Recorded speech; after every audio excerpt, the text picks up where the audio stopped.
Nayanthara ma'am கூட work பண்ண experience போய் சொல்ல முடியுமா? ஏன்னா அவங்க வந்து அவங்களுக்கும் நிறைய காம்பினேஷன் சீன்ஸ் இருந்துச்சு படத்துல இல்லையா? அது ஒரு ஷூட்டிங் போயிட்டு இருக்கும்போது காலையில 9 o'clock அசிஸ்டன்ட் டைரக்டர்ஸ் நாக் பண்ணி இது கேரவன்ல இருந்து தூக்கிட்டு போவாங்க. சரி ஷார்ட் ரெடி ஆயிடுச்சு போல. ஸோ இது கூட போயிட்டு இருக்கும்போது இது பின் பண்ணிட்டு இருக்கு அந்த மாதிரி எல்லா விஷயம்.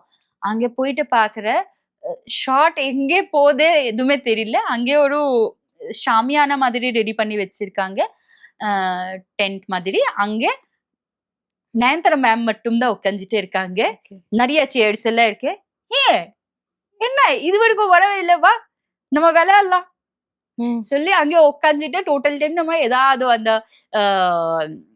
ட்ரூத் ஆர் டேர் இருக்கட்டும் சரி, கார்டு கேம் இருக்கட்டும் சரி, தம்ஷ்ராஜ் இருக்கட்டும் சரி, ஏதோ பாட் பாடினது இருக்கட்டும் சரி, அந்த மாதிரி ஏதாவது விளையாடிட்டே இருப்போம். யாருக்கையோ ஷூட்டிங் இருக்கும்போது லிட்டரலி எக்ஸ்கியூஸ் கேட்டுட்டு எனக்கு ஷார்ட் இருக்கு நான் போயிட்டே பாரு அப்படி எக்ஸ்கியூஸ் கேட்டுட்டு போயிட்டோம், திருப்பி வருவோம்.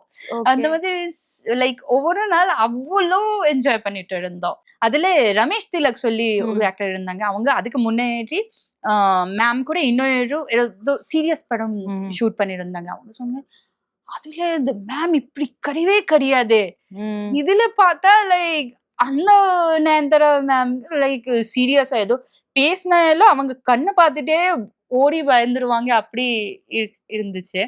இங்க இவங்க பேசினது பார்த்தா டோட்டலா அந்த விக்ரம் அனியன்